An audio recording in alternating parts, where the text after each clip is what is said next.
Bendiciones, hermana Carla, Cecilia, Ruth Cayo, Hans Paucar, muchas bendiciones.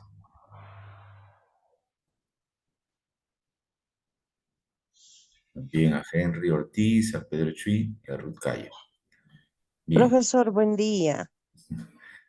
espero que les haya ido bien durante todos estos días. Hoy vamos a estar hablando del sermón tradicional. Vamos a estar atentos porque van a trabajar un sermón ya de manera completa, ¿no? Entonces, conforme vamos desarrollando las clases, digamos, vamos empezando, como dije, ¿no? Un comienzo de menos a más. Entonces, ahora hay que desarrollar ya un sermón de manera completa. En la clase anterior habíamos desarrollado por lo menos el encabezado, ¿no? Pero ahora ya vamos a entrar, digamos, al sermón, ¿no? Vamos entonces a ver sobre el bosquejo del sermón tradicional, ¿no? Entonces, a grandes rasgos, podemos decir que el sermón tradicional tiene 5 secciones básicas: lo que es la introducción, la presentación del tema, la transición, el desarrollo y la conclusión. Vamos entonces a ver estos elementos, como lo que es la introducción. En la introducción, eh, digamos, es muy importante porque es la manera de cómo nosotros vamos a crear expectativa, vamos a crear interés, ¿no? Tiene el propósito justamente de poder motivar, que las personas puedan escuchar con atención el sermón de la cual nosotros vamos a exponer. Entonces, conclusión, despierta el interés de la audiencia, mantiene el interés y aumenta el interés. Entonces, los primeros 3 o 5 minutos que se emplea justamente en lo que es la introducción, tiene que ser bien elaborado, tiene que ser bien preparado, tiene que haber coherencia, digamos, en relación al cuerpo del sermón, ¿no? Entonces, en ese sentido, ustedes tienen que trabajarlo bien. Algunos eruditos, en cuanto a lo que es predicación, sostienen que la introducción se debería desarrollar al final, cuando se acaba ya el desarrollo del sermón, o sea, hablando cuando uno escribe, ¿no? Sin embargo, cuando uno predica, eh, digamos, la introducción es al comienzo. Entonces, eso es lo que uno tiene que tener en cuenta, ¿no? En resumen, la introducción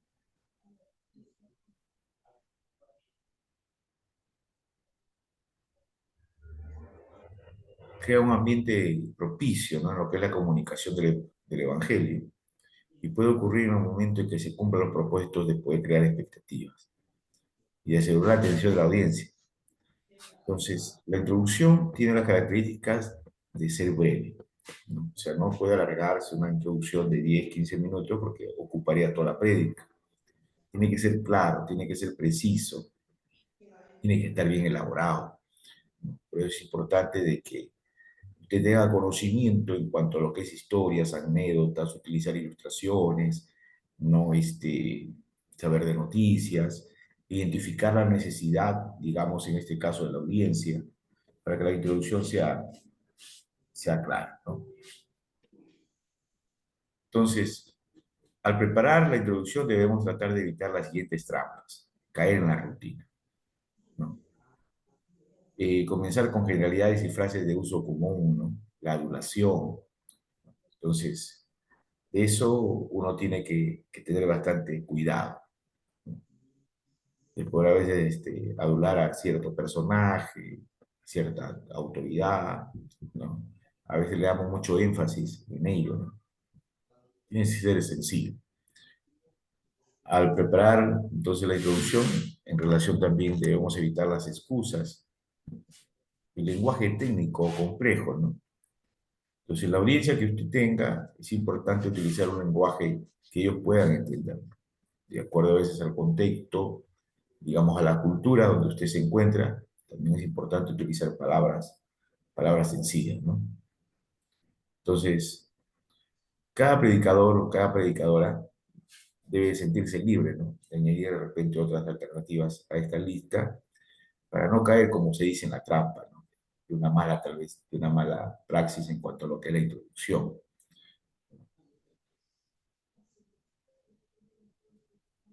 Vamos a ver el siguiente video de cómo se puede aplicar la introducción de acuerdo al doctor Pablo Jiménez. Entonces,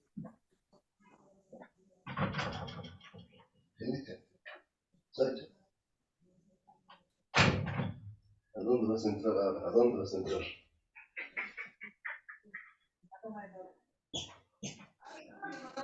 Importante. ¿Por qué? Es la parte donde usted o capta.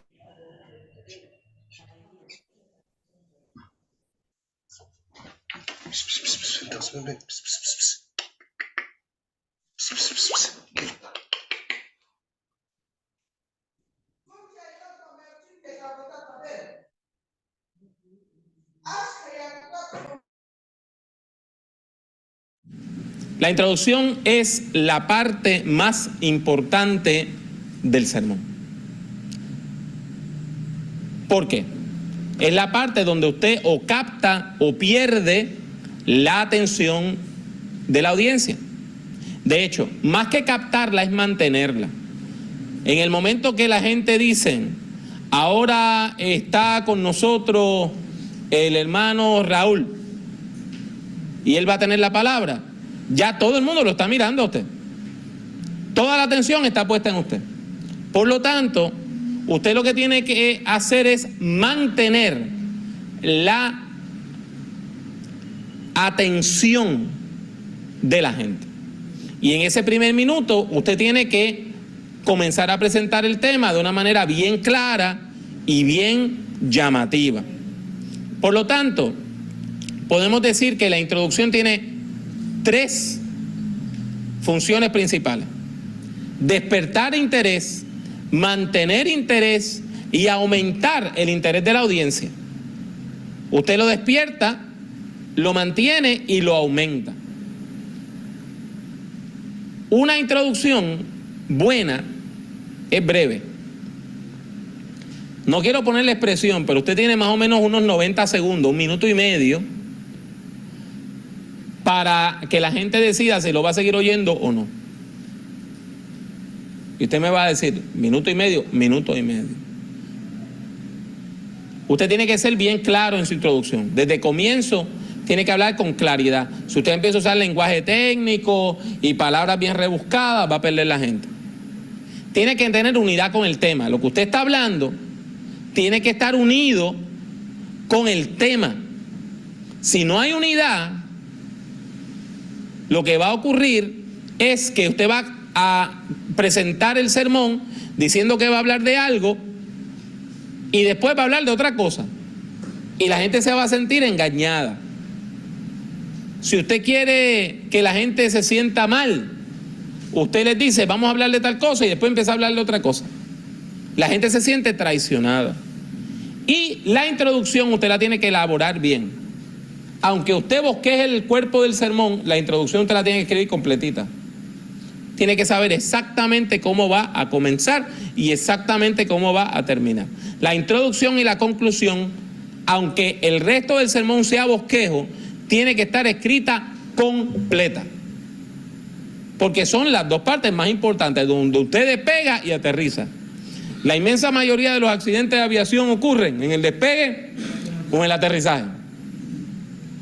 Por lo tanto, es bien importante que eso esté claro. Entre los peligros a evitar están los siguientes. Primero, hay predicadores que tienen una rutina y siempre empiezan hablando usando la misma frase. Un amigo mío siempre empezaba diciendo, la iglesia primitiva, tal cosa. Siempre. Todos los domingos. La iglesia primitiva, en la iglesia primitiva, en los tiempos de la iglesia primitiva. Y ya después de 6 o 7, 8 domingos de eso, la gente decía, bueno, vamos a ver qué primitivo tiene que decirnos. Así que evite la rutina. Segundo, evite las generalidades, los lugares comunes que no aportan nada. ¿Usted quiere perder la atención de la gente? Comience diciendo, la sociedad está en crisis. Bueno, es que la sociedad está en crisis desde que el mundo es mundo. La sociedad griega estaba en crisis, la sociedad romana estaba en crisis, la sociedad de la Edad Media estaba en crisis, el Renacimiento estaba en crisis. O sea, todo el mundo piensa que la crisis en el tiempo de ellos es peor que lo que ha habido jamás. Adular a la audiencia. O sea, remedar, ir y decirle a la gente, hermanos, esta es la mejor iglesia que yo jamás he visitado. Estos son los mejores cantantes, esta es la mejor adoración. La gente sabe que si usted tiene esa manía y nos lo dice a nosotros, se lo ha dicho a todas las iglesias donde ha ido. Del mismo modo, la gente que empieza diciendo chistes y tonterías. Hermano, gracias por invitarme. A mí me invitó el hermano Pepe. Oiga, y Pepe y yo nos pasábamos de niños. ¿Te acuerdas cuando nos metíamos allá en las bambúas? Y le dije que usted tiene 90 segundos, ¿sabe? Si usted desperdicia esos 90 segundos diciendo tonterías de cuando Pepe y usted eran nenes chiquitos, la gente se desconecta. Ofrecer excusas. Esa es la que a mí me saca por el techo. Cuando un predicador o predicadora empieza diciendo, hermano, yo no me pude preparar bien para mi sermón. Usted me dice eso a mí y yo me levanto, agarro la Biblia y me voy. Si usted me está diciendo que usted no sabe, que usted no está preparado, usted básicamente lo que me está diciendo es, le voy a hacer perder media hora de su vida. Cuidado sin más. Eso es una receta para el desastre. Por lo tanto, eso de empezar diciendo que estoy en crisis, que estoy mal, que no estudié, que no me preparé, eso mata un sermón. Y el lenguaje técnico. Usted está en el instituto y entonces aprendió 2 o 3 cositas y entonces aprendió que la doctrina de la segunda venida de Cristo y del final del mundo se llama la escatología. Aprendió que el libro de Isaías es bien largo y se divide en 3 partes y la tercera parte le dicen el tercer Isaías o el trito Isaías, y usted va a predicar de Isaías 66 y se levanta y dice, mis hermanos, en esta hora vamos a hablar de los oráculos escatológicos del trito Isaías. Bendito sea Dios. Y siempre sale alguien diciendo, ay mamá, ¿qué fue esto, verdad? O sea, porque no entendí la primera oración, pues lo que viene después es... Así que ese tipo de cosas usted las elimina. Y recuerde lo que le dije, claridad, brevedad, unidad y buena elaboración. De manera sencilla es lo que necesitamos en la introducción del sermón.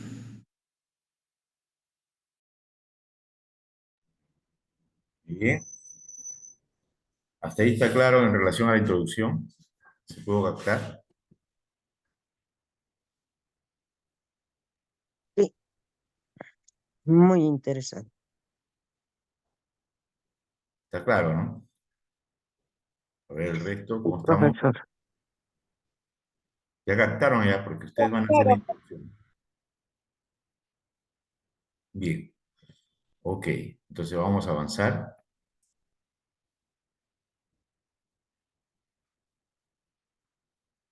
Entonces, como ya hemos visto la introducción, lo siguiente que vamos a ver es la presentación del tema. En la presentación del tema, debe ser corta también, directa, sencilla y clara. Hay que traducirlo a un lenguaje sencillo, llamativo, que apele justamente a todos los oyentes. El tema debe ser positivo. Eso creo que lo hemos visto en la clase pasada, ¿no? Pues debe expresar la buena noticia del mensaje del Evangelio. Entonces, la presentación del tema junto al resto de la introducción se establece un contrato verbal con la audiencia, ¿no? Entonces, hay que manejar justamente estos términos, de hacerlo claro, sencillo, directo, de hacerlo positivo el tema que nosotros vamos a desarrollar, ¿no? El tema, digamos, tiene bastante coherencia con la introducción y también indica justamente el propósito, ¿no?, de lo que se va a hablar justamente en relación a la predicación. La transición. La transición une o enlaza la introducción y la presentación del tema con lo que le sigue. En este sentido, la transición concluye lo anterior e introduce lo siguiente. Alguno de ellos puede ser una pregunta relevante, puede ser un resumen o puede ser un dilema o selección. La transición debe ser corta, ¿no? No debe tomar más de un párrafo. Entonces, en la transición, uno puede aplicar y puede decir, depende de lo que se hace el tema, ¿no? Entonces dice, ¿no? ¿Cuáles son las características que nosotros vamos a alcanzar o vamos a desarrollar para ser cristianos en el contexto de ahora, ¿no? Entonces, tiene que haber conexión, ¿no? De repente el título se llame Cristianos de ahora, ¿no? Entonces tiene que haber coherencia, tiene que haber cohesión, ¿no? Y la pregunta tiene que ser, digamos, una pregunta llamativa, ¿no? Todo eso hay que considerarlo, ¿no? Vamos a ver en relación justamente a lo que es la transición.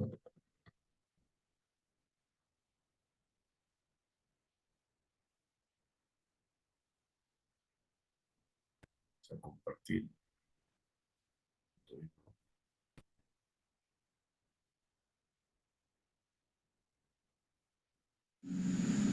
Usted, después que presenta el tema, tiene una transición. Una transición. Y por lo regular es una frase corta donde usted dice, bueno, vamos a entrar al cuerpo del sermón. Usted puede hacerlo de manera de una pregunta, diciendo, ¿y qué nos dice la Biblia sobre este tema? Pues vamos a estudiarlo. O usted puede pedir permiso. Hermanos, permítanme ir más profundo a hablar de este asunto. O sea, la idea es que no se vea que usted está empezando a romper y rasga, sino que hay una progresión donde usted lo que estaba diciendo en la introducción, de manera general, lo va a pasar a analizar de una manera más profunda en el cuerpo del sermón. Hay tres tipos de transición básica. Cuando usted hace una pregunta retórica, que usted va a ir contestando durante el sermón, un resumen, o cuando usted dice hay que escoger entre dos cosas, o sea, un dilema o una selección. Esto es algo bien corto. Esto es un párrafo, no más de eso. No más de un párrafo. Y después que usted presenta la transición, ahí entramos al cuerpo o el desarrollo del sermón.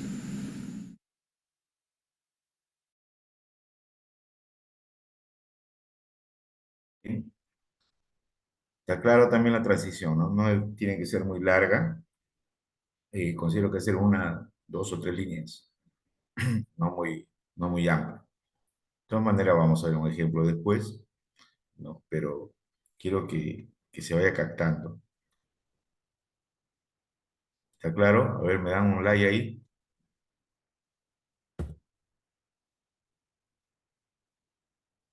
A ver, no veo los likes, ¿no? No estoy viendo los likes. Solamente Edwin. Entendido, profesor. Sí, ¿no? Ya. Y de repente Carlita está con su desayuno y no está dando el like, pues. Muy bien, muy bien. Entonces, ya hemos visto la transición. Ahora vamos al desarrollo. El desarrollo tiene que ver con relación al cuerpo del sermón. O sea, es la parte, digamos, donde usted va a desarrollar las ideas principales y las ideas secundarias de lo que es el bosquejo, ¿no? Entonces vamos a ver. En el desarrollo se presentan los diversos aspectos del tema. Entonces el propósito es transmitir la idea central del sermón. A nivel técnico, el desarrollo se divide en puntos. Estos puntos no son otra cosa que los títulos de las divisiones principales del desarrollo, ¿no? Entonces, algunos le llaman las divisiones principales, otros le llaman divisiones primarias, ¿no? Y el desarrollo justamente de esas divisiones primarias le llaman divisiones secundarias, ¿no? Entonces, otros lo llaman divisiones principales, subdivisiones, manejo ya, digamos, de cada uno, ¿no? De cómo lo desarrolla. importante es poder desarrollarlo. Entonces, el desarrollo de los puntos debe tener balance, deben tener armonía y simetría entre sí. En este sentido, el tema central del sermón no debe ser idéntico a uno de los puntos del desarrollo, ¿no? Entonces, usted empieza ya a desarrollarlo y tiene que mantener esa simetría, ¿no? Entonces, tenga en cuenta todo ello. Por decir, este sermón es de Félix Ortiz, no. Félix Ortiz lo ha desarrollado y él desarrolla sus bosquejos de esta manera, a través de este gráfico. La mayoría de bosquejos que él hace lo desarrolla así a través de gráfico, ¿no? Y después ya, pues, ¿no? Lo desarrolla así, tal vez en un Word.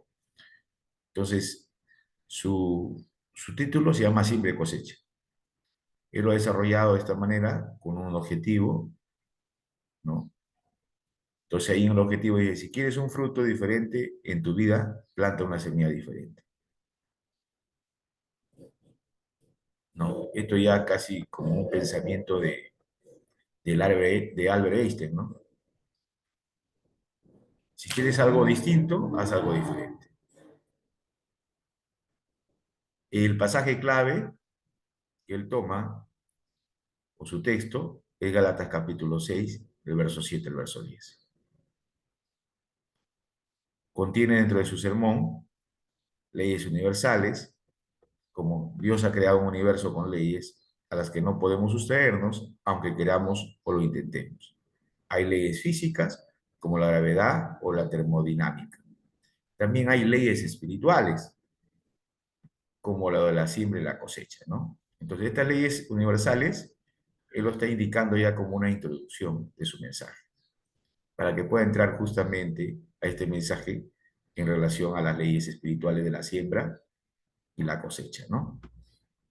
Que trae el título, digamos, de su sermón. Viene el desarrollo, digamos, de su mensaje, la ley de la siembra y la cosecha, ¿no? Entonces, en la parte principal, número 1, dice, se cosecha según lo que se ha sembrado. Es la parte principal. En la segunda parte de su sermón, se cosecha en una estación diferente a la siembra. Tercera parte de su sermón, se cosecha en la proporción a lo que se siembra. Y en la cuarta parte, se cosecha más de lo que se siembra. Y la quinta parte, 5, en ocasiones segamos o cosechamos lo que otros sembraron. Y tiene, digamos, como 5 partes su sermón. Algunos predicadores o eruditos dicen que por lo menos cada sermón debe tener entre 3 o 4 partes. En el caso de Félix Ortiz, lo ha desarrollado, digamos, en 5 partes. Y estas serían, digamos, las subdivisiones o las partes secundarias, ¿no? Que él desarrolla. Claro que en varias de estas subdivisiones deben ir textos bíblicos, como van acá, ¿no? Entonces, pues, si cosecha según lo que se ha sembrado, no esperes melones si has plantado sandías. Sembrar para la carne y sembrar para el espíritu. En cosecha, en una estación diferente a la siembra, el lado positivo y el lado negativo lo desarrolla. El lado positivo, el fruto llegará. Pablo nos dice que no nos cansemos, que a su tiempo segaremos. El grano, si no muere, no da fruto. El invierno de hacer el bien y desarrollar un carácter. El lado negativo es una falsa sensación de impunidad, ¿no? Dios no ve, Dios no oye, podemos hacer lo que queramos y evitar las consecuencias. El lado negativo, ¿no? Y ahí está el Salmo 73.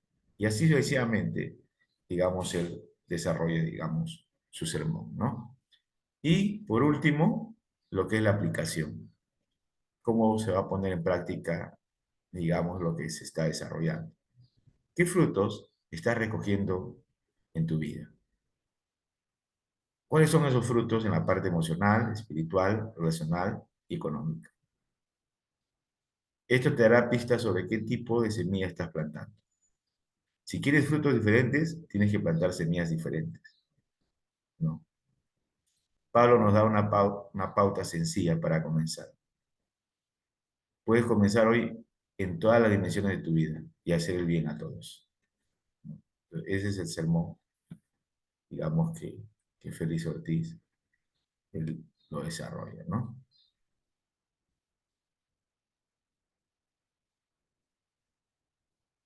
Bien, vamos a tener que borrar esto.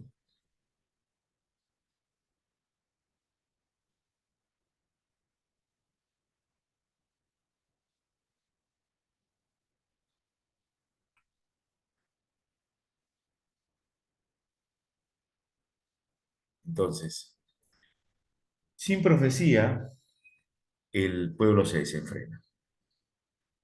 Se ha dicho muy acertadamente que el libro de Proverbios es la perla ética del Antiguo Testamento, ¿no? Entonces aquí vemos, por decir, las divisiones principales, ¿no? En las divisiones principales, en su mayoría, digamos, va siempre en números romanos, ¿no? Como para poder marcar la diferencia, ¿no? Siempre en números romanos.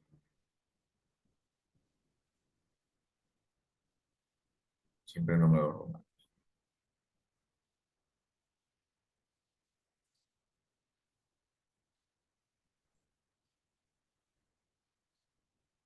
Entonces, por decir en este caso, esta edición principal dice, ¿no? Implica una realidad caótica en el mundo, sin profecía, se desenfrena. Entonces, vienen las divisiones secundarias, y usted lo puede hacer en números, ¿no? Naturales. El significado de la palabra desenfrena, divisiones secundarias. Viene lo que es el desarrollo, digamos ya de esta palabra, desenfrena, ¿no? Y eso es el inciso, ya con letras, ¿no? Entonces, la RAE, ¿qué dice la Real Academia de la Lengua Española?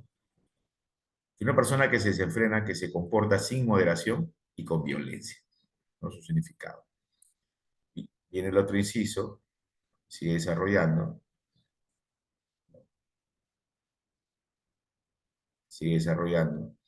Pablo dice, ¿no? Que una palabra que se desenfrena es una mente reprobada, que hace cosas que no convienen, una mente sin rumbo, confusa, que no tiene dirección positiva, ¿no? Según Romanos 1:28. Es una mente reprobada. Entonces, de esa manera, o sea, podemos empezar nuestro sermón, ¿no? Desarrollándolo, digamos así, ¿no? Esto podría ser una primera parte, ¿no? Del sermón. Entonces, como yo aconsejo de repente como una recomendación, es que usted pueda desarrollar tres, máximo 4 partes de su sermón, ¿no?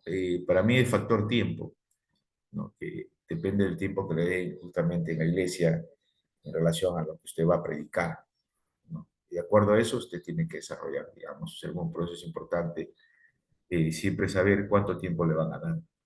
Si le van a dar 20, 25 minutos, usted no va a poder tratar 5 puntos, 4 puntos. Va a ser muy, muy corto. Y bien, vamos a estar viendo algunos videos. En relación a eso.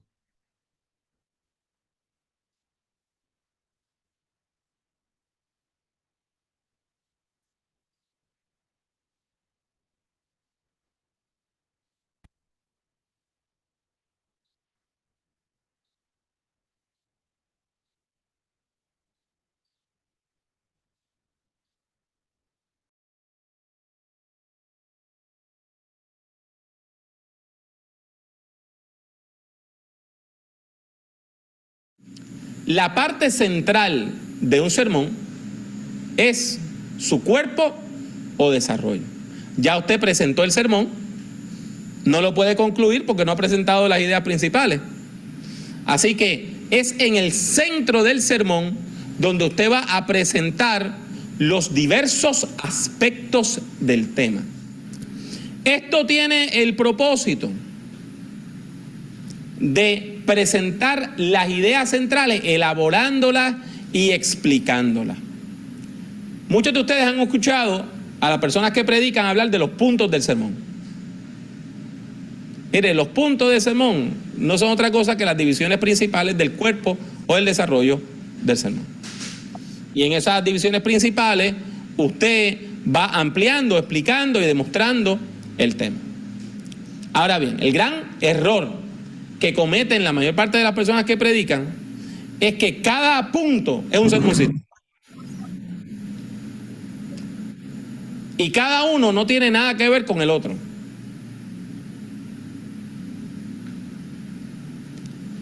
Y a veces hasta son intercambiables. A veces hay personas, la gente que no sabe elaborar bien un sermón, agarra y el primer punto lo pueden poner en el medio, lo pueden poner al final, lo mueven.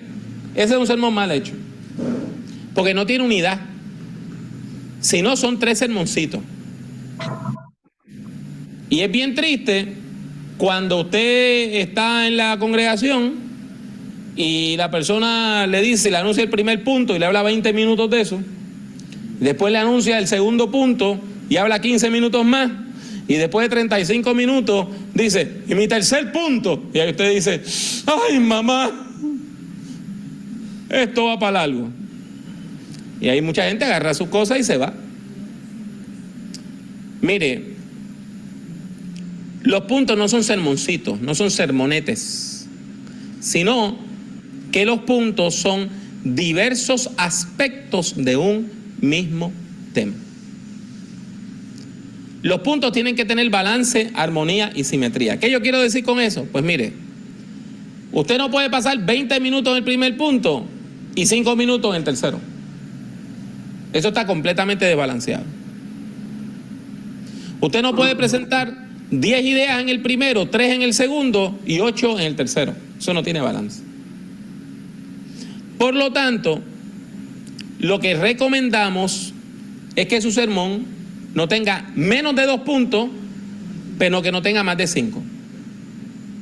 Usted me va a decir, hermano Pablo, ¿qué es lo más eficaz? Le voy a decir. Los sermones de 2 puntos son los que mejores comunican. Deme un ejemplo. Por ejemplo, usted va a predicar el día de Navidad. Usted puede tomar el cuerpo del sermón y tener 2 partes. La primera, la promesa. Y usted va al Antiguo Testamento y busca una promesa del nacimiento de Jesús. La segunda parte, el cumplimiento. Esos son los sermones más facilitos de recordar. Los sermones donde usted presenta un problema y después sugiere una solución. 2 partes. ¿Lo vio? Ahora, note que en este esquema que yo le estoy dando, usted no puede presentar la solución antes que el problema, ni el cumplimiento antes de la profecía. Los 2 puntos son importantes y están unidos de una manera que no se pueden decir de otra manera.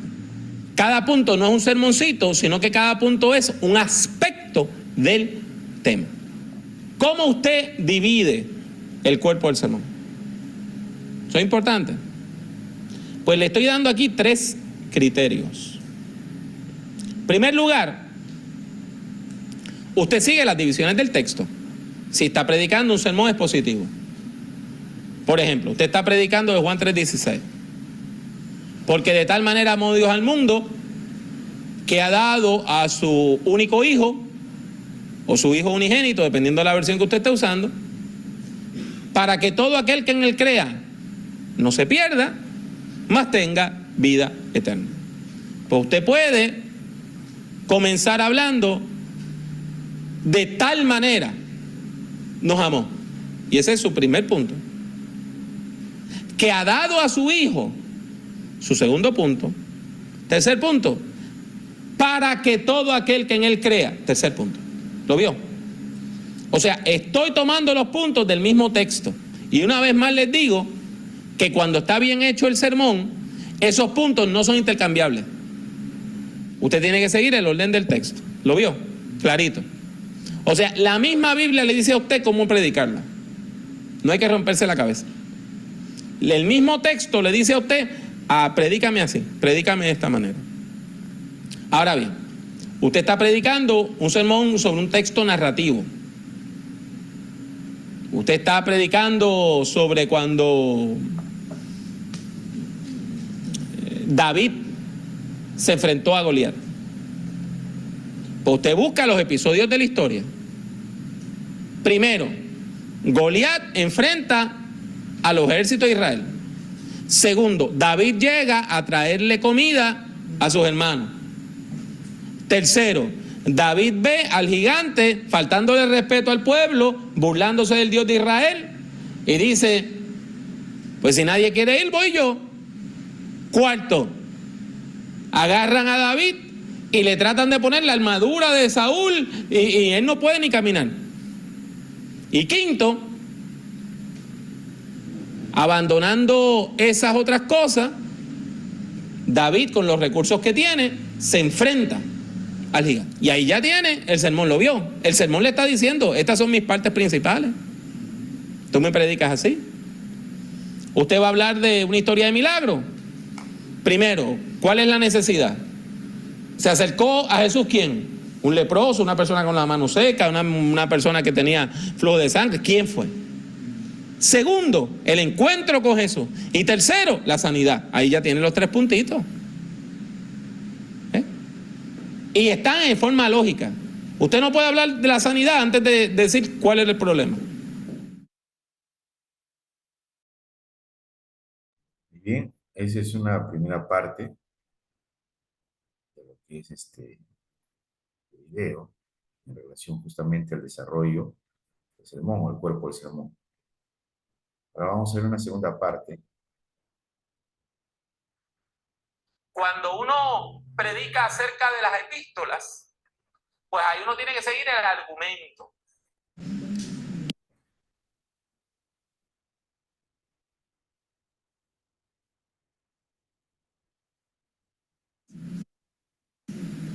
Cuando uno predica acerca de las epístolas, pues ahí uno tiene que seguir el argumento. Y ya eso se hace más difícil. Seguir el argumento. Por ejemplo, hay un texto que la mayor parte de la gente que lo predica mal. Hebreos 12 dice: dejando atrás todo peso y el pecado que nos asedia, corramos la carrera que tenemos puesta por delante, puestos los ojos en Jesús, el autor y consumador de la fe. Pues mire, usted no entiende ese texto si usted no entiende el capítulo 11. ¿Cuántos recuerdan lo que hay en Hebreos 11? Una lista de los héroes de la fe. Entonces, después que se menciona toda esa lista de los héroes de la fe en el capítulo 11, el escritor de Hebreos, que era un maestro del lenguaje, cambia la imagen a una imagen deportiva. Entonces dice: dejando atrás todo peso, porque los atletas griegos hacían ejercicio desnudos prácticamente. Usted hasta el sol de hoy no corre un maratón con un saco y corbata, ¿verdad que no? Usted tiene que quitarse el peso para poder correr. Entonces dice: corramos la carrera que tenemos por delante. La imagen es un maratón. Entonces la idea es que después que se ha corrido el maratón, la meta, el final del maratón, ya es en el estadio. Entonces dice: por tanto, rodeado de esta grande nube de testigos. ¿Quiénes son esos testigos? Los héroes de la fe del capítulo 11. Entonces la imagen es una imagen preciosa. Usted va corriendo y cuando llega al final, cuando usted entra ya al estadio para el estrecho final, ¿quién está en las gradas? Abraham, Moisés, Daniel. Toda esa grande nube de testigos está ahí. Ya ellos terminaron la carrera, ¿entiendes? Entonces ellos están ahora diciendo: Enid, corre. Enid, no te dejes caer. Enid, sigue adelante. ¿Verdad? Caleb, sigue, corre, sigue adelante. Ahora, si entendemos bien el texto, que entre la grande nube de testigos están todas las personas que han terminado su carrera en Cristo, pues allí está el hermano Ciro Díaz.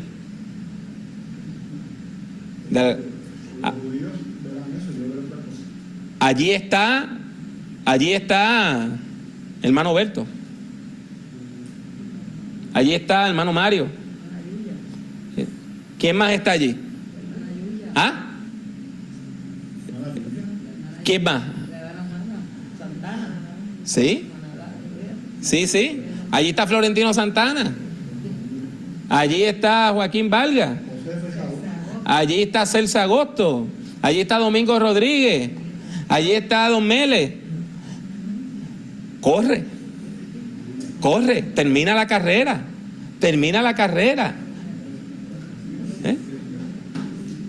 ¿Lo ve? Entonces, ¿qué pasa?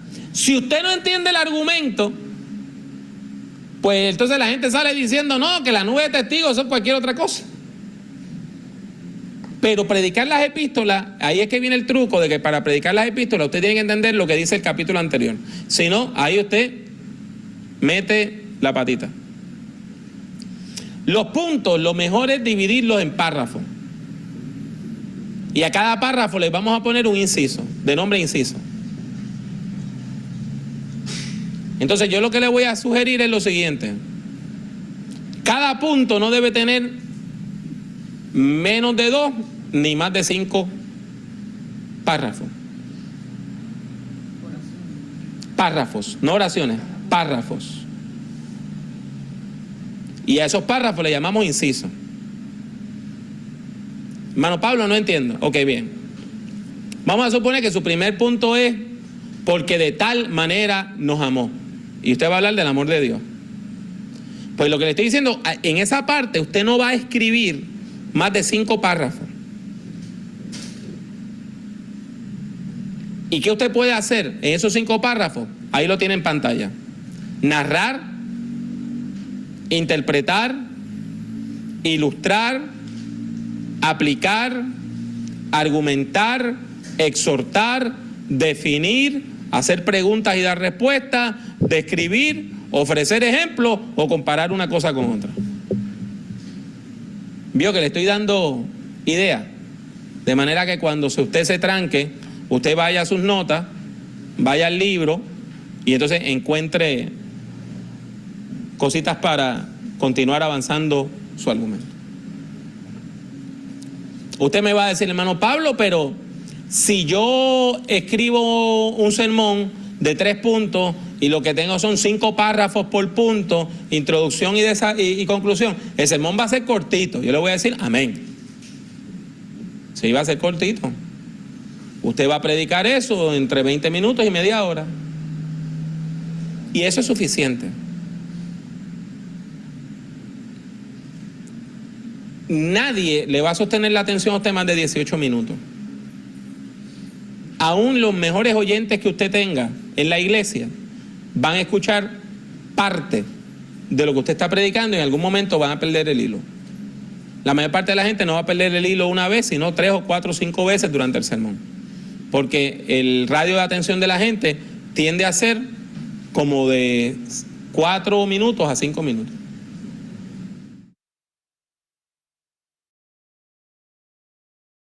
Muy bien.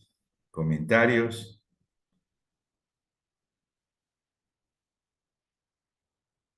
A ver, escucho hasta ahí cómo vamos.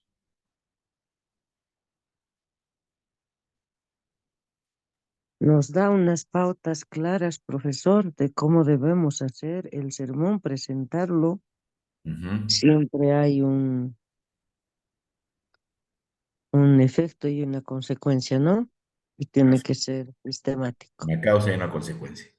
Sí, una causa-consecuencia y tiene que ser sistemático. No podemos adelantar la crema de la torta. Viene al final. Claro, y siempre, ¿no? Manejar los puntos principales, los secundarios, los incisos, Secundario, hasta la conclusión. la conclusión. Ya saben más o menos el radio de atención también de las personas, que corresponde, según el autor, dice, ¿no? 18 minutos, puede ser máximo mensaje, porque la gente te oye por lo menos 5 minutos, ¿no?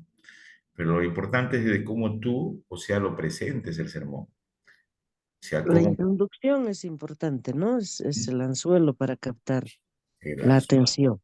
así. cómo interactúes también con las personas, cómo le hagas, o sea, tu sermón, eh, digamos, dinámico, todo ello es importante, ¿no? Así es. Bien, ¿qué dice Henry? ¿Cómo lo estamos viendo hasta ahora?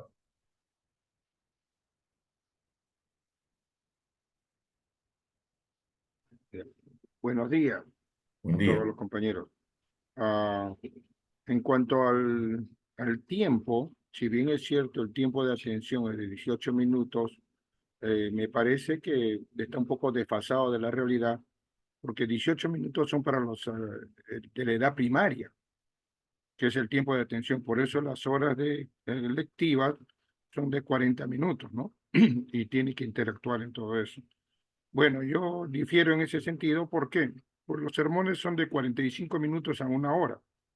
Los mensajes sí pueden ser 18 minutos, aún los mensajes en un velorio, en un entierro, en unas exequias, son de 10 minutos, 5 minutos, ¿no? Pero un sermón, pienso, es en 45 a 1 hora, ¿no? Si no iríamos al príncipe de los predicadores, ¿no? A Spurgeon, que tenía sermones en semana mucho más que nosotros, ¿no? Diario predicaba o 2 o 3 veces, pero sus sermones eran de 45 a 1 hora, ¿no? Esa es mi opinión, profesor. Claro. Hay que entender que Spurgeon estaba en otro contexto De y con hecho, otra audiencia. no, de hecho, pero la capacidad Claro, intelectual es la misma. claro, pero está bajo otro contexto y también, digamos, lo que yo sí recomiendo en cuestión, digamos, de tiempo es mantener unos 20, 25 minutos. La gente no te va a captar todo el sermón de 40, 45 minutos.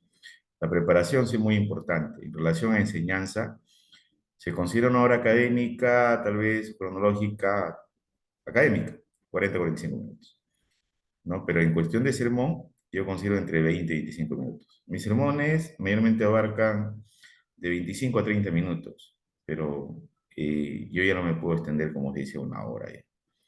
Eh, es importante de que, o sea, nosotros podamos mantener, tal vez, desarrollar una síntesis de lo que uno va a hacer, ¿no?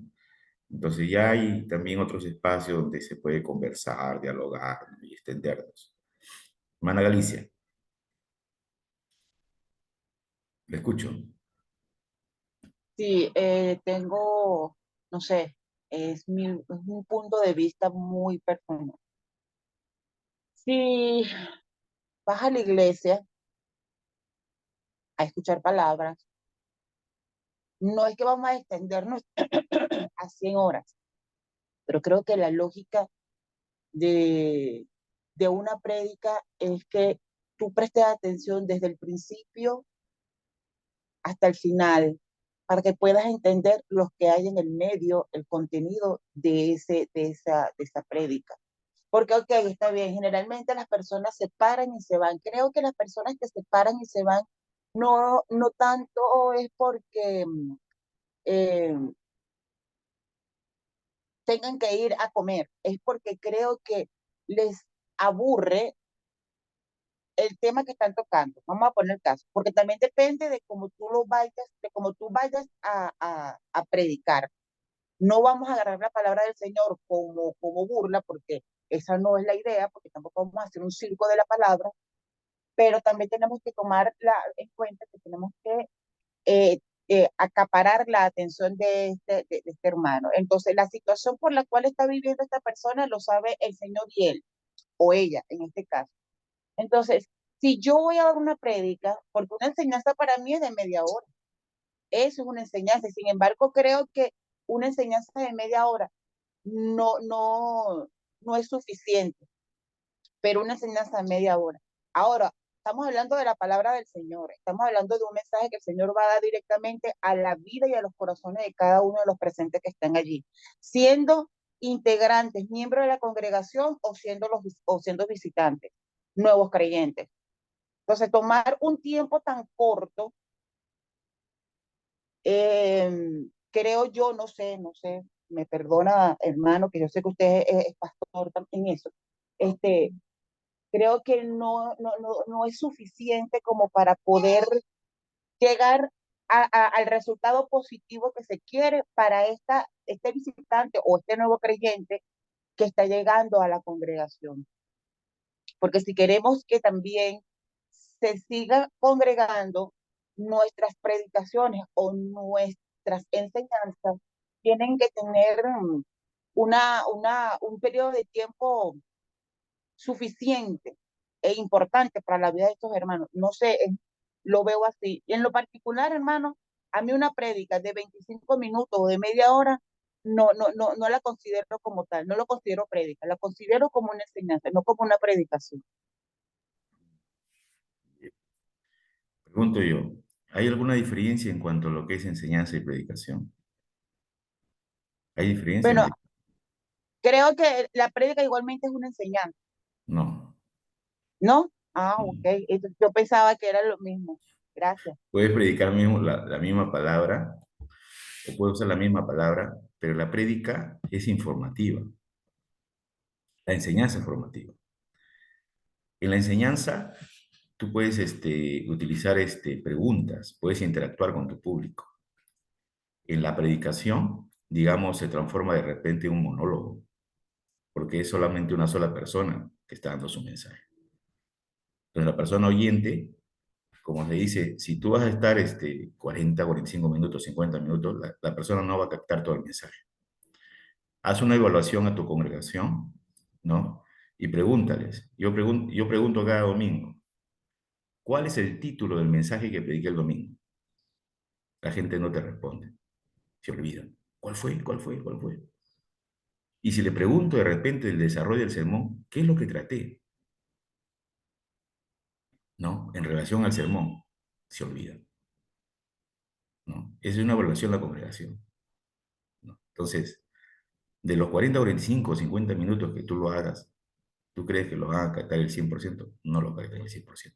Hay cosas importantes las cuales tú dices y esas cosas importantes posiblemente lo puedan captar, ¿no?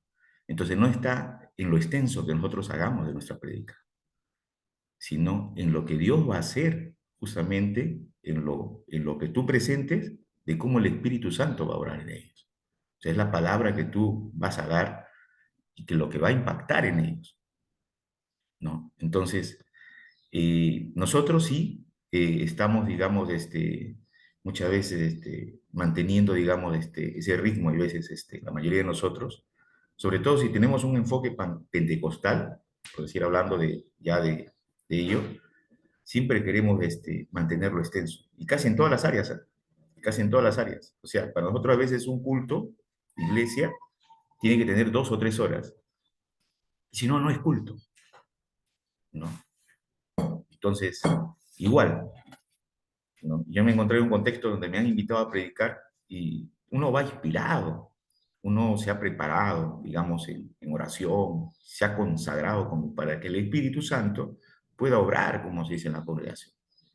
Pero hay congregaciones donde me han invitado y en la primera parte de la alabanza utilizan 1 hora, ¿no? Y hay veces no les queda, como se dice, suficiente y dicen, hermano, bueno, antes que llegue el mensaje, el predicador, que el Señor lo use, vamos a seguir alabando al Señor. ¿Cuántos quieren seguir alabando? Si la congregación, media hora. Cuando tú estás predicando, te das cuenta que las personas, algunos, están durmiendo, otros ya están cansados. ¿Por qué? Porque se han tirado más de 1 hora, 1 hora y media danzando, ¿no? Y hay veces no se tiene en cuenta que la audiencia a la cual tú vienes o vas a predicar, vienen de estudiar, vienen de trabajar, ¿no? Entonces, hay congregaciones, por decir, en lo que es la capital del Perú, donde ellos mantienen un ritmo en cuanto a marcar tiempo. Ellos tienen sus cultos de 1 hora a 1 hora y media. Igualmente, las personas salen edificadas, salen transformadas, ¿no? Ellos mantienen, digamos, un ritmo así en cuanto a lo que es culto, ¿no? Ya es muy distinto, sin embargo, están teniendo resultados, ¿no? Entonces, eso es lo que nosotros debemos ir analizando en relación, digamos, a mantener también la parte de hacer un estudio sociológico en relación al comportamiento, a la conducta. Galicia hablaba sobre eso, digamos, de nuestra audiencia. O sea, si somos pastores y somos líderes, digamos, frente a una congregación. Bien, me parece que Edwin quería, creo que, comentar, estaba levantando la mano. Pastor, buenos días. Sí. Hermano, buenos días. Sí, me preguntaba, ¿no? Con relación al tiempo del sermón, si es que en verdad estamos utilizando el canal de comunicación el adecuado, ¿no? Porque usted manifestaba de que los hermanos a veces no se acuerdan ni el título del mensaje, mucho menos del cuerpo. Entonces, no sé si es que ya los sermones expositivos o narrativos de repente ya han llegado a su, no sé si caducidad o a perder su eficacia, ¿no? En cuanto a transmitir el mensaje. Eso quería preguntarle, pastor. Ya, bien, Edwin. No, yo creo que no han llegado, digamos, a lo que es una caducidad. Sí, importante es perdón, muy importante es que de la manera como tú lo comunicas, la forma como tú lo comunicas. Eso es importante, ¿no? Ahora, es cierto del otro lado, digamos también de que yo puedo tener un mensaje direccionado a 20, 25 minutos, pero a veces me extiendo, ¿no? A veces me extiendo a 30, 35 minutos, ¿no? Pero, digamos, es muy importante, o sea, que tú interactúes sí, con tu público, sepas cómo llegar a ellos, sepas el lenguaje de ellos, ¿no? E inclusive la audiencia donde te invitan a predicar la cultura también de ellos, ¿no? Y puedas utilizar, por decir, inclusive en la introducción, algo que se relacione con la cultura también de ellos, ¿no? Eso es importante. Yo estuve, como se dice, me invitaron a una conferencia que no es un mensaje, pero es una conferencia que me invitaron, o sea, en relación, digamos, a la congregación donde yo pertenezco y el liderazgo que desarrollaba. Y utilicé, digamos, una historia digamos, de lo que es el Perú, ¿no? En relación a eso. Y eso hizo conexión, digamos, a lo que yo iba a tratar en cuanto a lo que es innovación, ¿no? Para la juventud de ahora, ¿no? Entonces, es marcar justamente lo que, digamos, nosotros vamos a desarrollar, ¿no? Tampoco no podemos decir de que a veces, hay un momento, yo pienso, donde el Espíritu de Dios te lleva y vas a poder pasar el tiempo. O sea, no te estoy diciendo que debe ser rígido, los 18, 20, 25 minutos, pero también hay que leer, hay que tener lectura a la audiencia. Si la audiencia ya te está escuchando, ¿no? Entonces, yo he puesto algunos factores, porque la audiencia la que viene a tu iglesia, en su mayoría, algunos están saliendo recién del trabajo, algunos están recién saliendo de la universidad, están durante todo el día, por si yo estuviera en la universidad, ¿no? Ejemplo, ¿no? Yo estoy en la universidad y estoy todo el sábado, ¿no? Todo el sábado, o sea, mañana, tarde, estoy, como se dice, en horas de clase, y en la noche tengo que ir al culto, o sea, a las 8 yo tengo que estar en el culto. Que este al predicador, o sea, siga de repente, ¿no? Como se dice, durante más tiempo. Entonces, imagínate, voy a estar, de cierta manera me produce un cansancio físico, ¿no? Voy a estar agotado también, hasta emocional voy a estar afectado porque durante todo el día estoy, ¿no? Estoy yendo un sábado, por decirlo.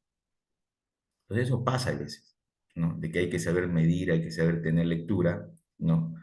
Y lo otro es, digamos, soberanía y gracia del Espíritu Santo de cómo trata contigo, ¿no? A veces vas a extenderte, ¿no? No estoy diciendo que hay que ser rígido, ¿no? Pero sin embargo hay que saber mantener, digamos, una prudencia. Henry.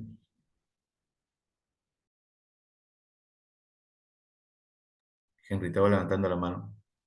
Sí, profesor, quería acotar a lo que usted está diciendo, son puntos acerca de oratoria, ya, para ponentes o para coach, ya.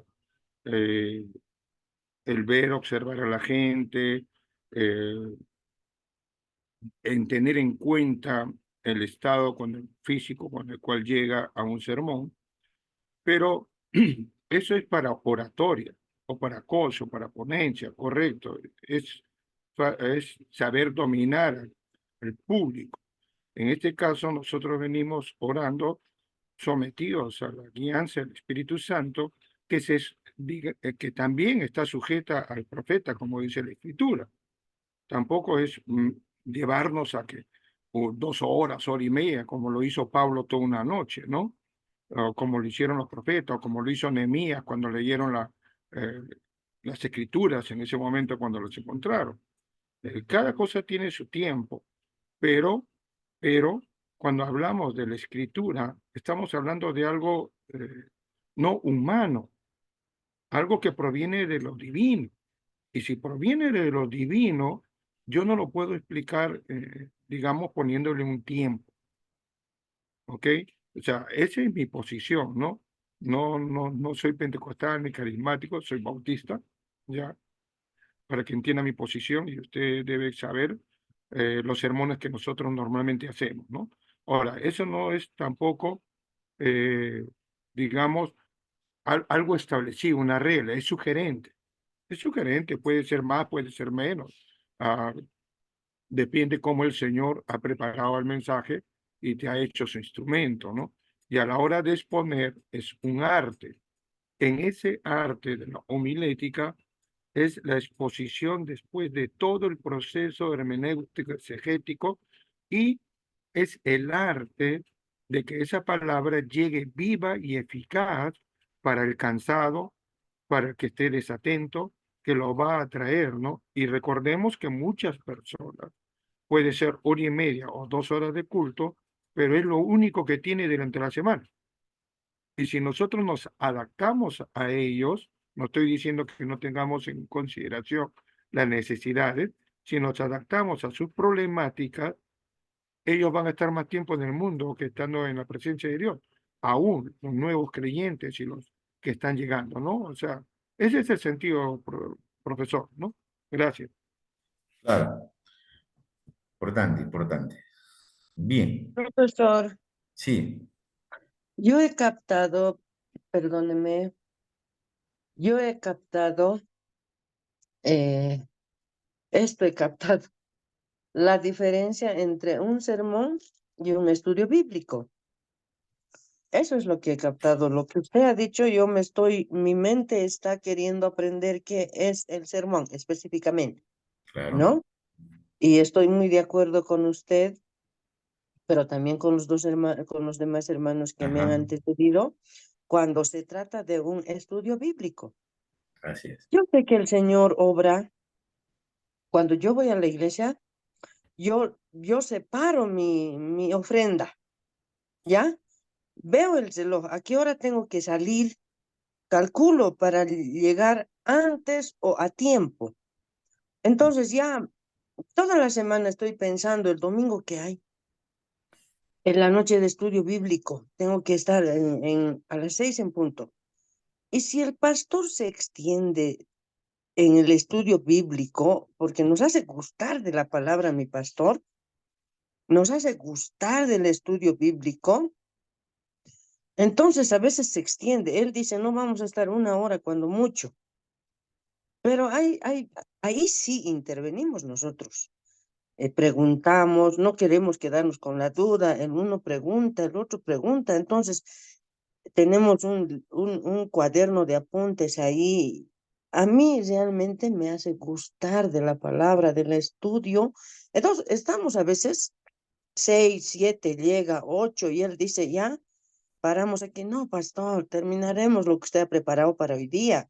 Ahora, si no ha terminado, siga nomás. Y si ha terminado, no he terminado. A veces nos extendemos hasta 3 horas. Yo por eso hoy día estaba con el sermón. Esa era la idea principal, ¿no? Para mí, escuchar cómo se hace un sermón, cuánto dura el sermón. Como usted dice, el uno es con intervenciones, preguntas, interactuamos. El sermón es un monólogo, ¿no? Por eso está dando los pasos el profesor Pablo, está dando los pasos. Y yo soy una persona que quiere aprender, Yo pienso que hay una diferencia entre lo que es un sermón y un estudio bíblico. Gracias, profesor. Claro, sí, eso quedó claro. Mano Fran, Dios te bendiga. Buenos días, profesor. Buenos días, hermanos. Quería hacer una consulta relacionada a lo que es el video y el tema que estamos tocando, ¿no? Sobre todo sobre lo que es el desarrollo del tema, indicó que era donde va lo que es la idea central. Si bien nos dan unas recomendaciones de 1 punto a 5 puntos que debemos de considerar dentro del tema, mi consulta sería, ¿la idea central va en uno de los puntos específicos o va dentro de todos los puntos que yo pueda desarrollar? Cuando está hablando de la idea, está hablando del tema central, ¿no? Ujú. Claro, ahí va a indicar justamente lo que es el propósito de lo que se va a desarrollar, o sea, el tema. No, va a indicar ello. ¿No? Eso lo hemos tratado sí la clase pasada, pero lo vamos a dar un ejemplo a través de un sermón que yo he hecho para que ustedes, o sea, se puedan guiar de cómo se debe elaborar, ¿no? Digamos, esa parte central, que va a ser conexión de alguna otra manera con el título del mensaje. O sea, el tema no se puede salir del título, ¿no? Es importante eso. Sí, Fran, no te preocupes. Gracias. Gracias por la pregunta. Bien. Entonces ya hemos aclarado algunos puntos, ¿no? Es importante de que mantengamos, o sea, una buena elaboración del sermón.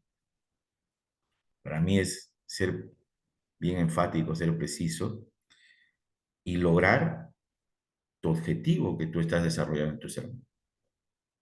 Lograr tu objetivo, de lo que tú te has trazado como propósito, como objetivo, eso es lo que tú tienes que lograr, ¿no? Y por otro lado, digamos, hay sermones que no invitan a veces a lo que es la aplicación. Entonces eso también hay que mantener un cuidado, ¿no? Entonces, por decir, ¿no? Si yo he predicado, digamos, de lo que es el Mateo 25, donde hay un texto donde señala, si tuve hambre, ¿no? Y me diste de comer, ¿no? Tuve sed, me diste de beber, estuve desnudo, me vestiste, ¿no? A mí me lo dijiste, dice el Señor.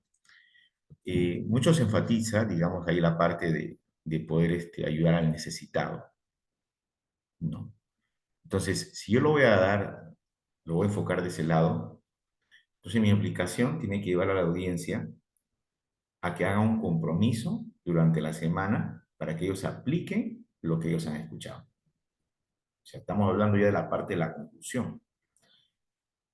El oyente no solamente oiga, digamos, lo que nosotros estamos transmitiendo, sino que lo lleve a la práctica durante la semana.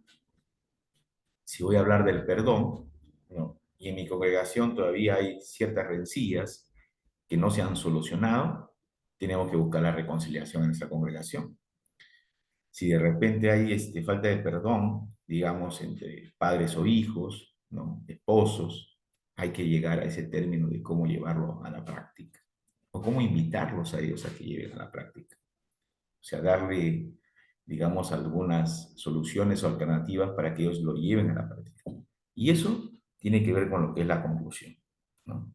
Entonces, de eso vamos a hablar ahora en relación, digamos, a lo que es el sermón, la conclusión, ¿no?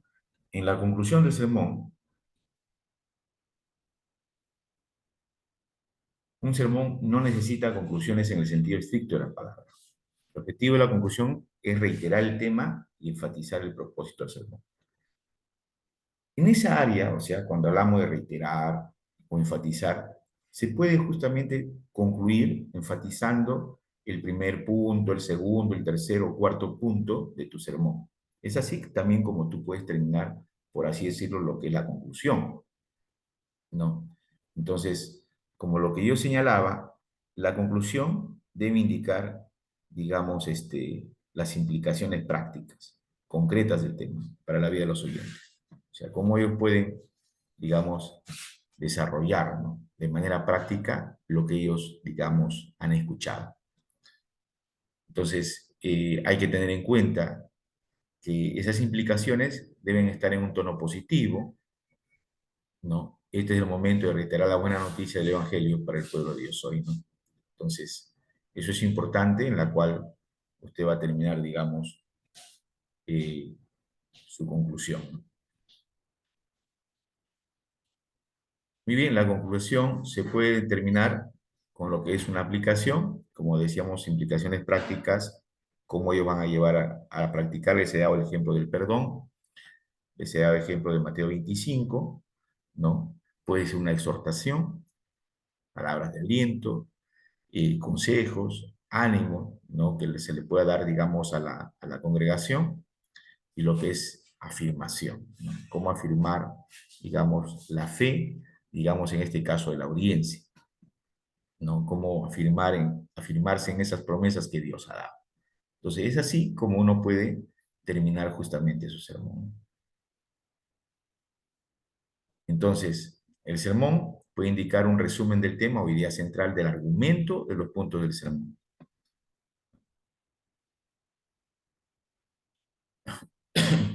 Puede ser una invitación a hacer algo, tal como tomar una decisión de fe, ¿no? Si estoy predicando de repente la gran comisión, ¿no? ¿Cuántos de nosotros en esta noche nos comprometemos a ser discípulos para el Señor? Vamos a ir a predicar, vamos a evangelizar. ¿Tienes en mente tú a quién le vas a predicar esta semana o este mes? ¿Te comprometes tú en poder ganar uno para Cristo en este mes? De acuerdo a lo que nosotros hemos oído, pasa adelante, vamos a orar por esa persona, ¿no? Entonces tú lo tienes en mente, vamos a orar, empieza tú a interceder por esa persona para que el Espíritu de Dios traiga convicción a su corazón. Quiere toda ceguera espiritual, ¿no? Y en este mes Dios te va a ayudar. Entonces, eso es, digamos, a que se tome también decisiones, ¿no?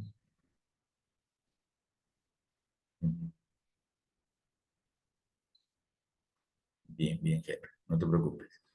Entonces, también se invita cuando nosotros, por decir, a tomar una decisión de fe, cuando predicamos, por decir, en cuanto a lo que es este mensaje evangelístico, y las personas tienen que decidir por aceptar a Jesucristo, ¿no? Como su Señor y su Salvador, ¿no? También eso es, digamos, una invitación a que la persona acepte al Señor.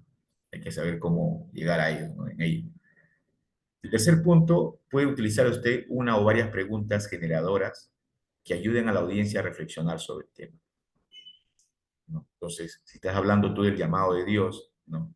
Ya se cuenta, ¿no? Jonás llega un momento donde Dios lo envía a predicar el mensaje de Dios o a profetizar a sus enemigos, ¿no? Nínive son sus enemigos, por los ninivitas, que son, digamos, asirios, han destruido, han matado a mucha gente judía, ¿no? Los han esclavizado, y hoy Dios los está enviando a los ninivitas, ¿no? Entonces, hay personas de las cuales tal vez se han vuelto enemigas tuyas. Entonces, ¿qué vas a hacer hoy? ¿Cuál va a ser la decisión que tú vas a tomar? Entonces, estoy generando preguntas y a la vez estoy creando reflexión, ¿no? Hay veces en nuestras relaciones, en nuestro entorno, hay gente que nos ha traicionado. Hay gente que ha murmurado, ¿no? Ha chismoseado en contra de nosotros. Y nosotros nos hemos distanciado. Nosotros lo hemos dejado de lado. Entonces, ¿cómo vamos a llevar a cabo justamente de ser hijos de Dios? ¿Qué es lo que vamos a hacer? Estoy creando ya reflexión. Puedes también concluir con una lección de la historia general, ¿no? De la historia general de la iglesia, ¿no? O una ilustración que encarne el tema o la idea central del ser. Entonces, eso es importante también. Por eso es importante que en este caso el predicador, si quieren marcar lo que es una ilustración, tenemos que leer bastante, ¿no? Estar enterado con distintos libros, ¿no? Noticias, o algo que centre justamente tu tema, ¿no? O tu sermón. Entonces, esa es la manera de cómo se desarrolla, ¿no? Y bien, vamos a hablar entonces de la conclusión. No se preocupen, en breve momento vamos a explicar de cómo se va a desarrollar el sermón como lo estamos haciendo, sí, vamos a dar un ejemplo, ¿no? Y también vamos a estar dando su receso, como debe ser.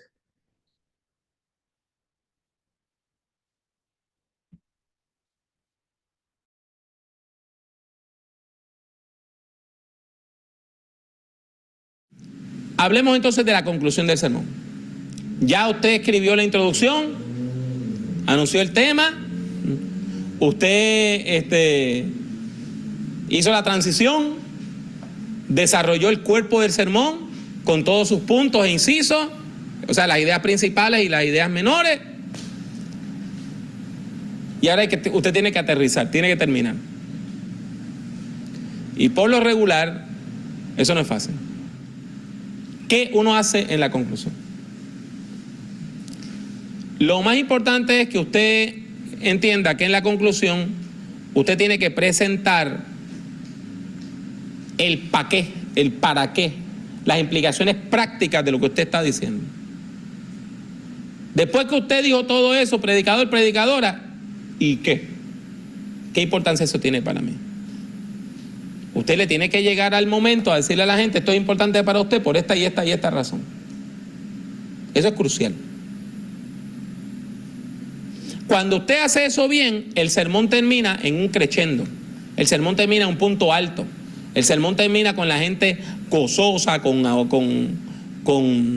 alegría, con interés. Usted hace un llamado, la gente responde, la gente alaba al Señor, la gente se reconcilia con el Señor.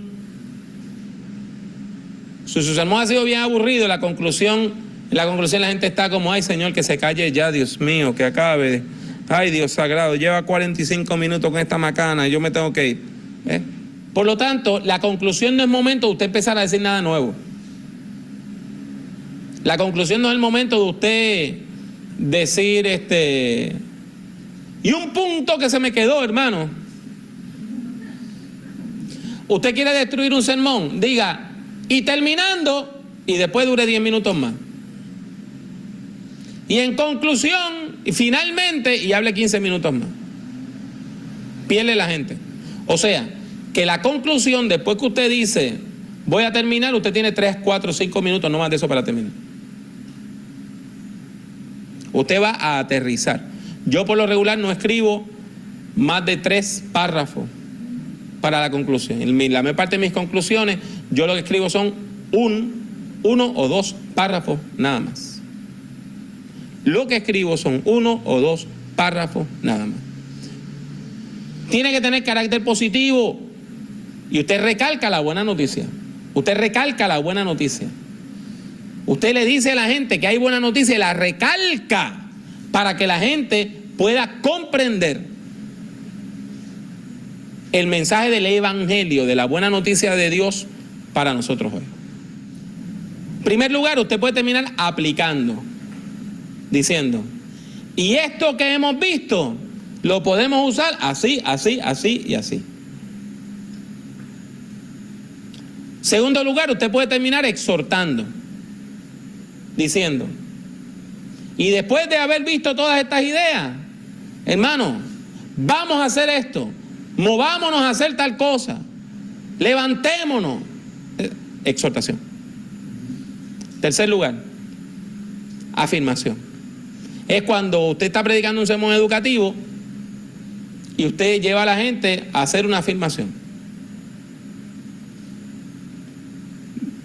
De manera que si usted ha estado hablando del acompañamiento pastoral de Dios y cómo el acompañamiento pastoral de Dios nos ayuda a enfrentar las luchas de la vida, usted puede terminar pidiendo a la gente que repita con usted, todo lo puedo en Cristo que me fortalece.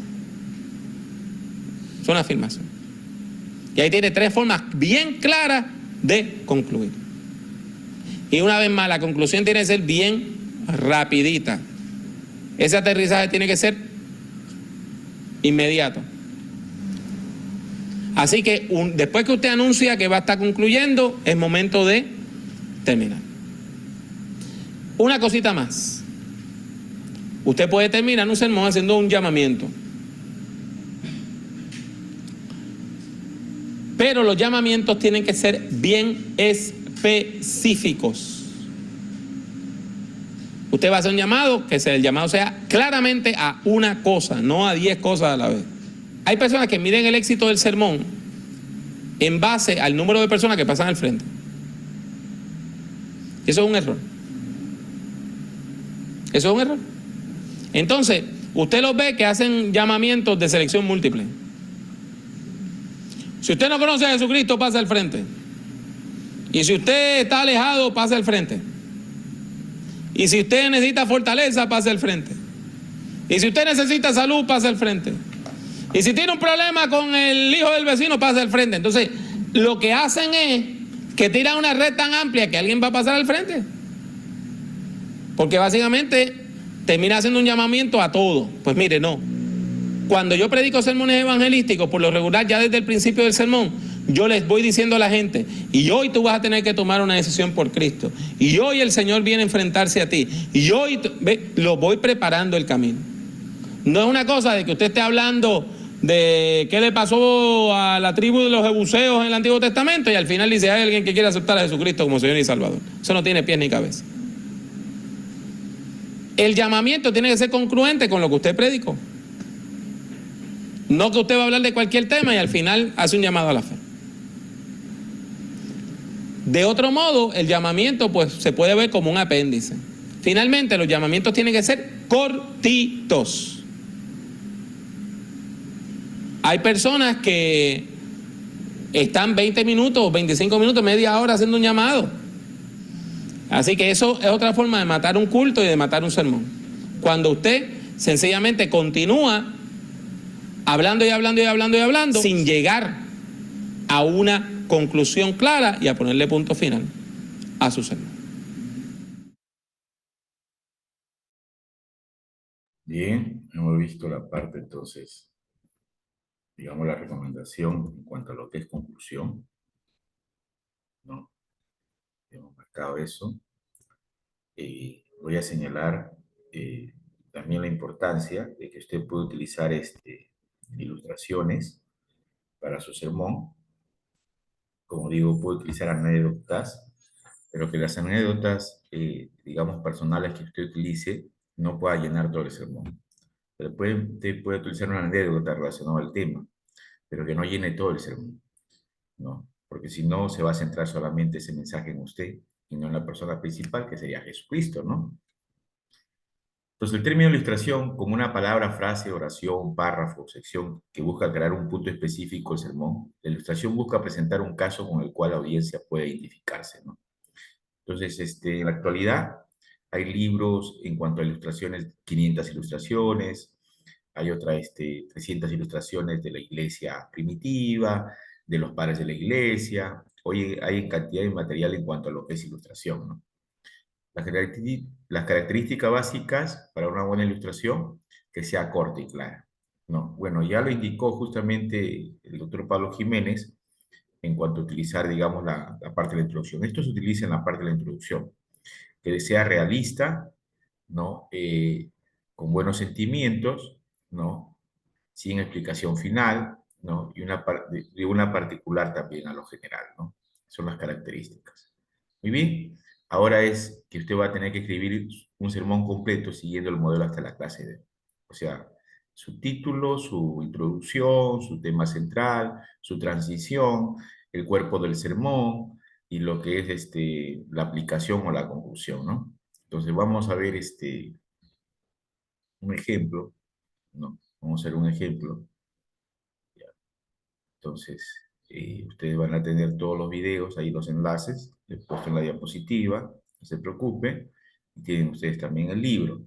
Ahora, en relación a este ejemplo, es un sermón que lo había desarrollado, y de la misma manera, ustedes van a desarrollar tal vez su sermón, ¿no? Entonces, esta hoja de trabajo le hemos dado a ustedes, ¿no? Pues este sermón lo prediqué en el año 2017, ¿no? El curso justamente era Introducción a la Predicación, ¿no? ¿Cuál es el título? El título del mensaje es Tú eres mi hijo amado, ¿no? Mi texto clave, mi texto base, Mateo 3:17. El tema, ¿no? Entonces el tema, digamos, no tiene que ser como un imperativo, ¿no? Tiene que ser justamente una descripción de esta manera, ¿no? Por decir aquí yo puse mi tema. Podemos estar seguros de nuestra identidad con Cristo, de que somos hijos de Dios, ¿no? Entonces ahí hay un tono positivo, recuerda el tema, ¿no? De una manera clara, corta, digamos, y nos invita, ¿no? A tener en este caso identidad con Cristo, de que somos hijos de Dios. ¿Cuál es el propósito? ¿No? El propósito de este sermón es que nosotros podamos afirmar la identidad de nuestros hijos, ¿no? Entonces acá también podría cambiar y podría que nosotros podamos afirmar nuestra identidad con Cristo, ¿no? Podría cambiarlo en la comunión con el Señor, en este caso, el propósito, ¿no? Muy bien, aquí mi lógica fue inductiva, porque se desarrolla justamente de manera esglosada con preguntas. Mi área, ¿no? Fue cuidado pastoral, lo he sombreado. Este es un tipo de sermón textual expositivo, porque uso distintos textos, distintos pasajes bíblicos. No es narrativo porque no es una historia, eso lo vamos a ir viendo después los tipos de sermones. Entonces empieza mi bosquejo con la introducción. Acuérdense de lo que decía el doctor Pablo Jiménez, que la introducción tiene que ser escrita, ¿no? Tiene que ser escrita. Entonces, ¿cómo empiezo yo? Con preguntas, ¿no? ¿Cuándo fue la última vez que tu padre te dijo, tú eres mi hijo amado? O sea, tu papá, que te dijo, tú eres mi hijo amado. ¿Recuerdas el día que tu padre te elogió públicamente? ¿Recuerdas tú eso? Entonces eso a la audiencia le va a traer a poder reflexionar, ¿no? ¿Cuándo mi papá me ha elogiado públicamente, ¿no? Entonces lo trae, digamos, a poder cavilar, ¿no? En ese momento. Entonces yo empiezo a contar ya una anécdota, ¿no? Tengo muchos recuerdos de mi papá, siempre su anhelo fue de que nosotros seamos fieles a Jesús. Unos años atrás recibí un cargo a nivel nacional en la iglesia y mi papá se sentía muy contento. Sin embargo, él había tenido una operación en la vista y estaba prohibido de que él llorase. De tal manera que aquel día nos llamó a su cuarto juntamente con mi esposa e impuso sus manos y empezó a orar con lágrimas en los ojos. Nos bendecía y decía, estos son hijos del Señor. Y tú sabes cuánto los amo, cuánto los amo. Yo te pido que los cuides y los protejas y que lo uses para tu gloria. En cada oportunidad, ¿no? En cada oportunidad, papá siempre nos elogió públicamente. Dios le afirmó a Jesús públicamente diciéndole, tú eres mi hijo amado. Aunque él fue tentado, fue perseguido, injuriado, nunca dudó de su identidad como hijo de Dios. Entonces, puntos a desarrollar. Esto es ya la parte del cuerpo, del mensaje. El punto principal, ¿cómo lo desarrollé? Dios afirma la identidad de su hijo,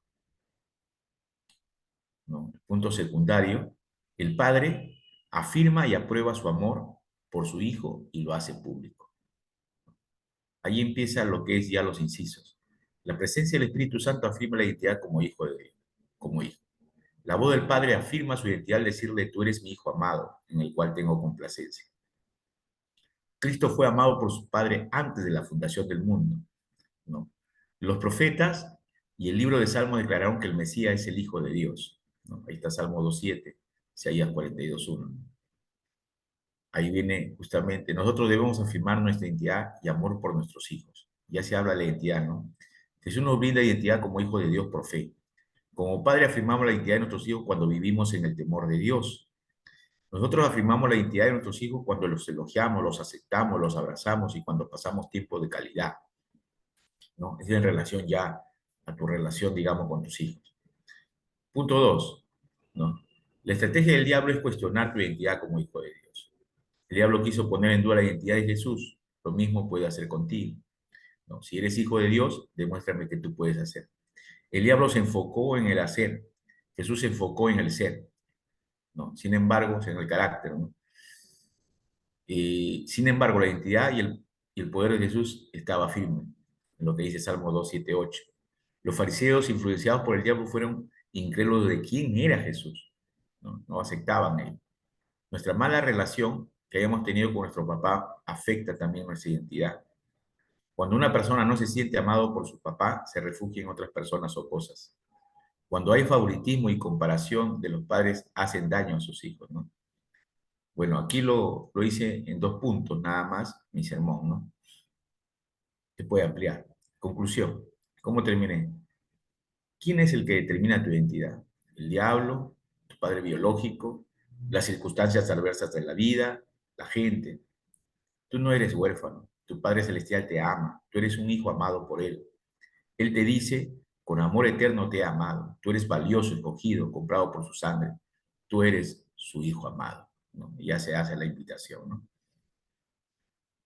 Esto es un ejemplo de cómo yo desarrollé un sermón, ¿no? Ustedes lo pueden mejorar, digamos, a esto, y pueden tener, digamos, un título, tienen que elegir un título, tienen que elegir su texto, su propósito, ¿no? La lógica, digamos, es inductiva porque se desarrolla justamente de manera, digamos, en ese proceso, se utilizan los incisos, ¿no? ¿No? Si usted todavía no maneja eso, solamente déjelo ahí, no hay problema, trabaje con López Arias y en este caso mi tipo de sermón, también no saben ustedes todavía los tipos de sermones, en este caso yo elegí textual expositivo, ¿no? Entonces, el bosquejo es la parte de la introducción que tienen que hacer, los puntos a desarrollar. Ustedes pueden desarrollar 2 o 3 puntos en su sermón, ¿no? Si quieren hacerlo más, no hay problema también. Y lo que es la conclusión. Como ustedes terminan, recuerdan que puede ser una aplicación, puede ser una exhortación, una reflexión en lo que usted utilice en cuanto a lo que es su conclusión. ¿Ya? Muy bien. ¿Hasta ahí alguna pregunta?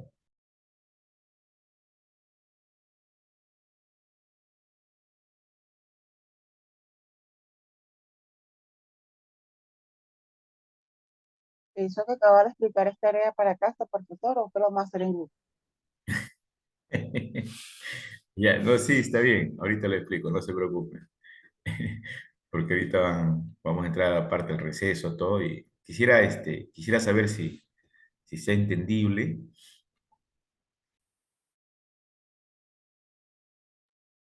Sí, está entendible, profesor. ¿Alguien más? Sus reacciones, por favor.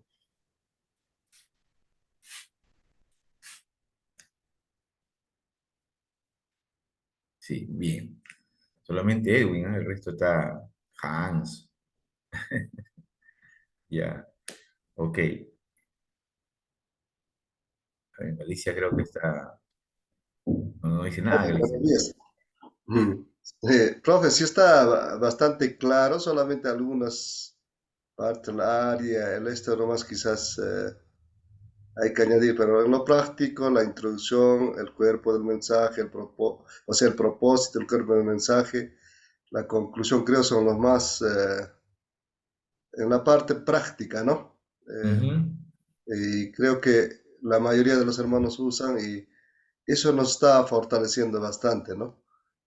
Algunos ajustes, algo más para profundizar, algo también que evitar. Creo que en los videos hemos visto bastante, ¿no? Los huecos que podemos tropezar, ¿no? En nuestra introducción, tanto en nuestro desarrollo como también la conclusión, ¿no? Creo que muy importante y creo que el Señor también siempre está en medio del mensaje, ¿no? Al inicio hemos dicho que el Espíritu Santo obra en el que da mensaje, como también en la comunidad, en la iglesia mismo, también obra, ¿no? En las 2 partes, ¿no? Eso es también muy importante, creo. Y gracias, profesor. Estamos con algunas diferencias, como ve el pastor Henry, pero siempre tomando en cuenta todo eso, ¿no?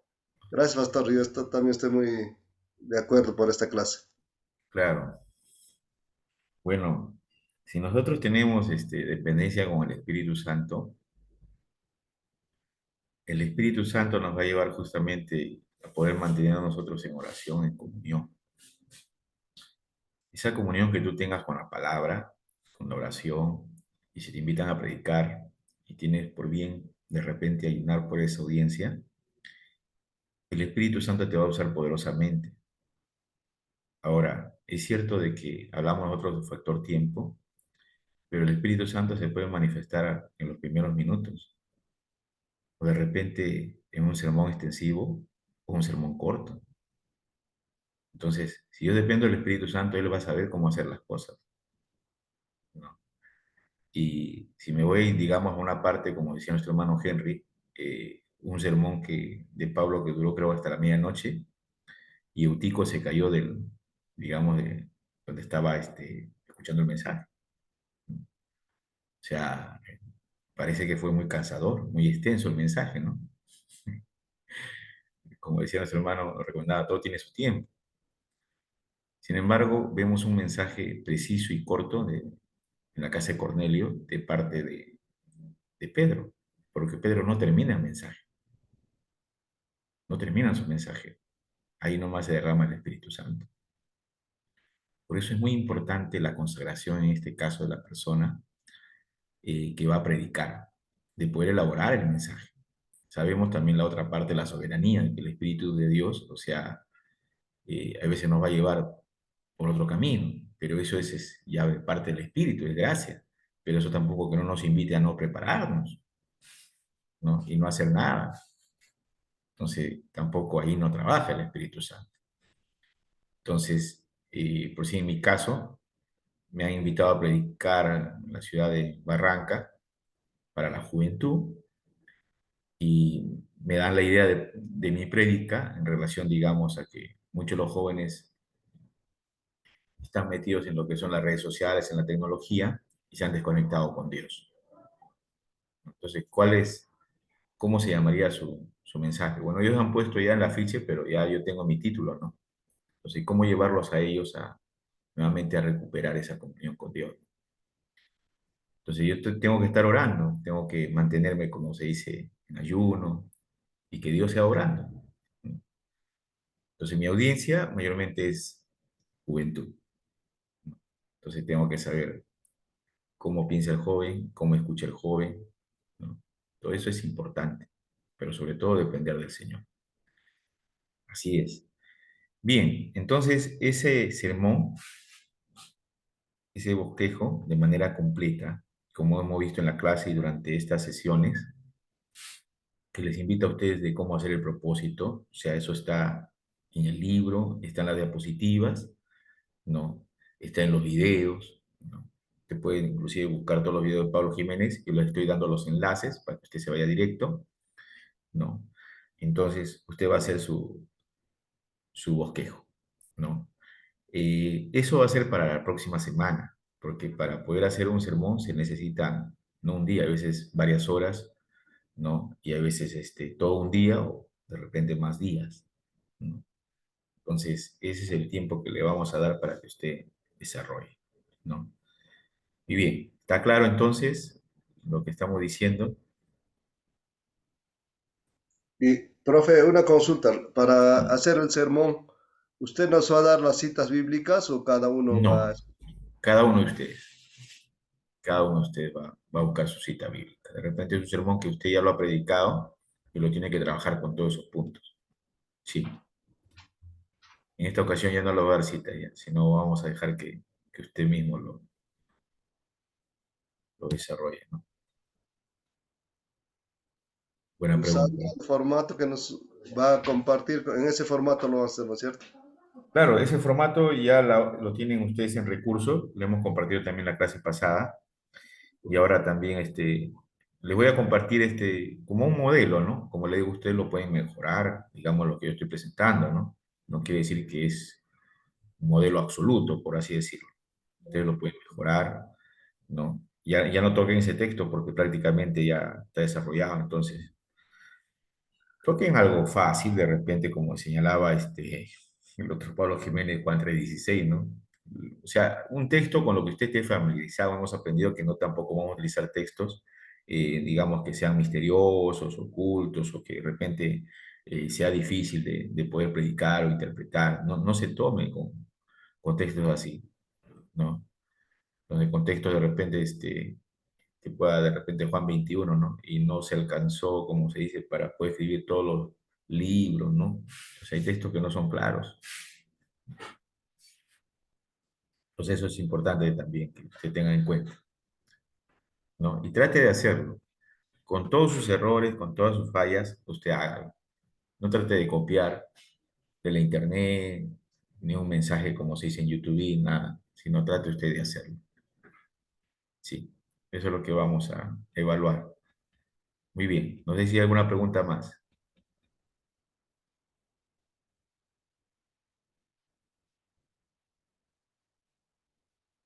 ¿No hay más preguntas? Bien, entonces voy a estar compartiendo a nuestra hermana Elizabeth lo que es la diapositiva y lo que es el ejemplo. Ya, entonces, nos estaremos encontrando el próximo sábado, ¿no? Van a tener su receso, de descanso, para que ustedes puedan repasar todo. Muy bien, que el Señor los bendiga. No sé si nuestra hermana Elizabeth tenga algún anuncio.